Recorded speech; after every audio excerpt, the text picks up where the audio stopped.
ఐపీఎల్లో ముంబై ఇండియన్స్ పోరాటం రెండో క్వాలిఫైయర్లోనే ముగిసింది. లీగ్ దశలో రాణించిన, ఎలిమినేటర్లో కుమ్మేసిన, రెండో క్వాలిఫైయర్లో మాత్రం పైచేయి సాధించలేకపోయింది. ఆరోసారి కప్ అందుకోవాలన్న ముంబై ఇండియన్స్ ఆశలు రెండో క్వాలిఫైయర్లోనే ఆవిరయ్యాయి. దీంతో ముంబై ఇండియన్స్ ఓటమిని అభిమానులు ఇప్పటికీ జీర్ణించుకోలేకపోతున్నారు. అయితే ముంబై ఇండియన్స్ ఓటమిపై ఆ జట్టు హెడ్ కోచ్ జయవర్ధనే స్పందించాడు.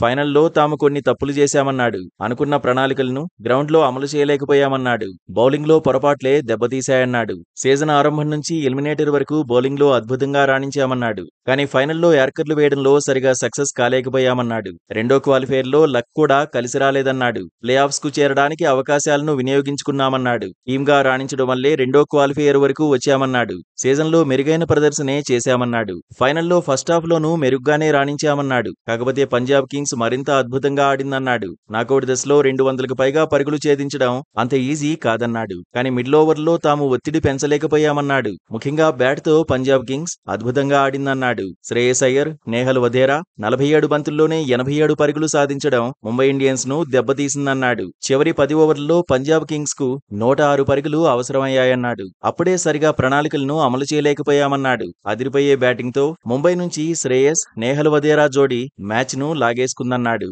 10వ ఓవర్ తర్వాత పంజాబ్ కింగ్స్ ను కట్టడి చేయలేకపోయామని జయవర్ధనే అంగీకరించాడు. నిజానికి సీజన్ ఆరంభంలో ముంబై ఇండియన్స్ తడబడింది. తొలి 5 మ్యాచ్ల్లో ఒకే ఒక్క విజయం సాధించింది. అయితే ఆ తర్వాత విజృంభించింది, విశ్వరూపం చూపించింది. వరుసగా 6 మ్యాచ్ల్లో గెలిచి పవర్ చూపించింది. అదే దూకుడుతో ప్లే ఆఫ్స్ కు చేరింది. ఎలిమినేటర్ లో గుజరాత్ టైటాన్స్ ను కంగు తినిపించింది. రెండో క్వాలిఫైయర్ లోనూ హాట్ ఫేవరెట్ గానే అడుగుపెట్టింది. భారీ అంచనాల మధ్య రెండో క్వాలిఫైయర్ ఆడింది. కానీ పంజాబ్ కింగ్స్ చేతిలో ఓడిపోయింది. అయితే తొలుత బ్యాటింగ్ చేసిన ముంబై మరో 20 పరుగులు సాధిస్తే పరిస్థితులు వేరేలా ఉండేవన్న చర్చ జరుగుతూనే ఉంది. బౌలింగ్ లో శాంట్నర్ ను సరిగా వినియోగించుకోలేకపోవడం కూడా మైనస్ అయిందనే వాదన వినిపిస్తోంది.